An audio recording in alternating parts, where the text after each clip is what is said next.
Szervusztok, nagy szeretettel köszöntelek benneteket. Ez a mai videónk a pelenkázó vödrök körül fog forogni, és azt szeretném megmutatni nektek, hogy hogyan működnek ezek az eszközök, és átbeszélni veletek, hogy van erre igazi szükség egy háztartásban. Ugye, először is ezt tisztázzuk, hogy van erre nekünk igazából igényünk. Nekem az a tapasztalatom, sok-sok évvel ezelőtt, tehát 23 évvel ezelőtt született az első fiam, és nála, ugye, amikor megjöttek az első kis kakis pelenkák, akkor észleltük, hogy hát bizony büli volt az egész lakásban, ilyen amerikai lakásban laktunk, és hát mindenhova befűzte magát ez a kakis pelenka szag, terjengett az egész a lakás területén.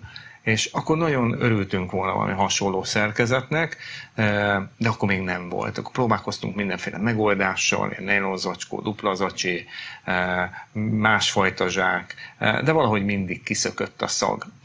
Volt innen érdekes történet, mert akkor megelégeltük a dolgot, én téli estéken volt, amikor nem volt kedvem leszaladni a kukához, akkor csak kiraktam így az erkélyre a pelust, és akkor reggel így begyűjtögettem, így félálomban, hogy a kuka mindig ilyen kis csász van, azon szakkörös, egy csík szemmel összeszedegeti a pelusokat, felakaszgattam a kezemre, laptoptáska, egyebek, és indultam volna el a munkába, és csak azt vettem észre, hogy már fogom a kormányt, amikor így a kezemen egy különböző nylon zacskók itt lógnak. Ez is benne van a történetben, de úgy gondolom, hogy ha van ilyen pelenkázó vödrötök, akkor nem járhatok úgy, mint én. De ettől függetlenül persze nyilván rengetegféle praktikum létezik.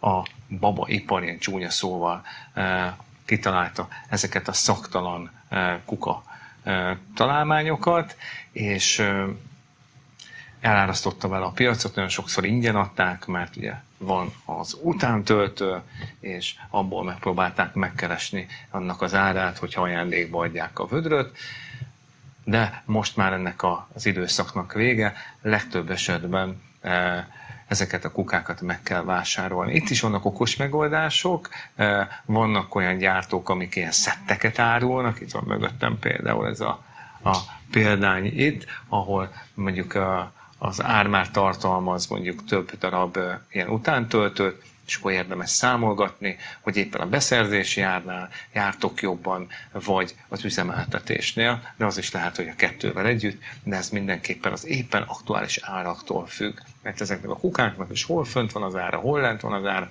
hol az utántöltő van akciózva, tehát szinte mi boltosként se tudjuk ezt követni. De nézzük meg, hogy mik a különbségek, leszámítva, hogy különböző színösszállításban vannak ezek a kukák. Ugye van itt egy csodás rózsaszín, de ezt hozhattam volna világos kékben is, vagy mentazöldben, fehér, itt is kék, de itt is vannak különböző színárnyalatok. Hát ez csak a külcsíny. De mit tud? Mik a különbségek? Vannak olyan eszközök, amik ilyen darálóval működnek, majd fogom mindjárt mutatni, van amelyik ilyen billenős technológiával, és van olyan, amihez egyáltalán nem kell utántöltő, tehát sima nylon szatyorral is helyettesíthető ez a kukazsák, és mégis jól működik. Tehát érdemes megnézni a beszerzési árat és az üzemeltetési költséget. De nézzük meg, hogy melyik mit tud. Az elsőre Tomy Tippinek a kukáját nézzük. Régebben ez ugye Saint-Genic névvel futott, tehát hogyha ajánlják az ismerőseitek, hogy a Saint-Genic az nagyon jó volt, akkor nyugodtan a Tomy Tippi márka névvel és vehetitek ezeket a szemeteseket, mert ugyanazt a minőséget fogjátok kapni. Hogy is nézzünk ki, itt a felső kameraállásból lehet látni, hogy úgy néz ki, mint egy centrifuga lenne, ugye van itt egy ilyen kerek rész, van egy zacskó, amit így bele kell tűrni, beledobjuk a cuccos, tekerünk rajta, és lehet látni, hogy így tekeri a zsákot. Amikor ezt kiveszitek, akkor egy ilyen kis koktélvésféle hasonlító, ilyen végestelen hosszú ilyen nylon darabot láttok, és ez oldja meg tulajdonképpen, hogy ne jöjjenek ki a szavok. Ez egy egyféle megoldás. Házon belül is gondolják, hogy hát, ha nem így szeretnénk megoldani, akkor van másfajta gondolat is. Itt van például ő. Ugye itt látjuk, nem látjuk, na látjuk, tehát hogy itt olyan, mintha le lenne hegesztve, de nincs lehegesztve, hanem ez egy billenő szerkezet. Itt tulajdonképpen azt kell csinálni, hogy olyan, mint egy ilyen kuka ledobó, fogod, és a becsomagolt pelust ide beledobálod. Tehát ennek ez a módszere, és nagyon-nagyon jól működik, azok a visszajelzések, hogy ez is egy nagyon klassz módszer. A régi klasszikus, az Angel Care-nek a terméke, ilyen szép magas, ki is takar engem, hát hogy örültök neki. Szintén ugye az eltekerős megoldást választotta. Bedobjuk, ugye van itt egy kis ilyen billenő is, és eltekerjük, és dupla biztonságban vagyunk. Tehát ez ötvözi az előzőnek a két jó tulajdonságát. Szép magas torony, már vannak itt is különböző változatok belőle, de ő egy ilyen klasszikus, tehát hogy hogyan működik. És akkor ez úgy néz ki, mint egy ilyen óriási fagyis termosz. Szinte már látjuk, hogy visszük hozzá az óriás adag fagylaltot, de ez nem erről szól, hanem így. Itt van egy óriási lyuktátunk,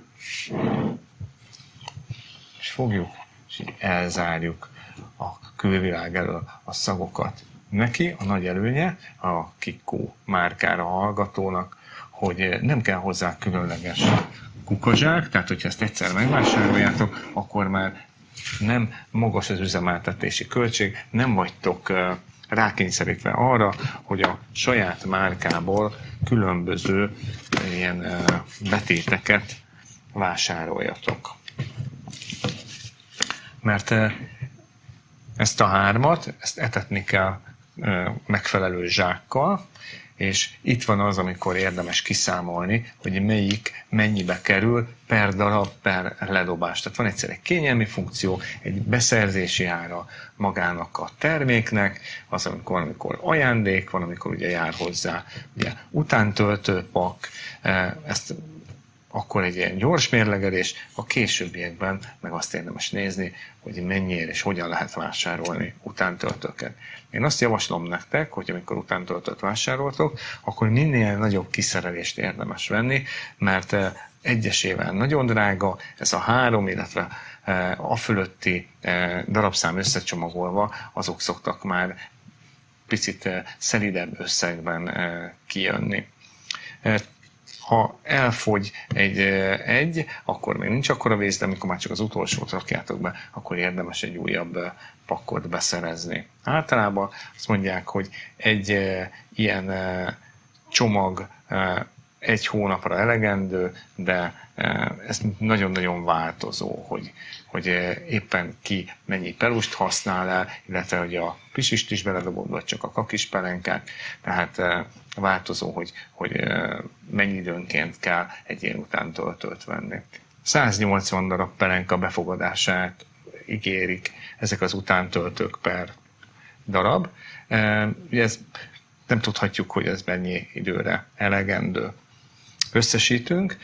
Nézzük meg, hogy van-e szükségünk ugye pelenkatárolóra, vagy nem. Ha úgy döntünk, hogy igen, akkor lehet megnézni, hogy milyen rendszerben gondolkodunk. Lehet olyan, amihez nem kell utántöltő, van olyan, amikhez kell, és még biztosabb hatást akarunk elérni. Kedvetek szerint válasszatok.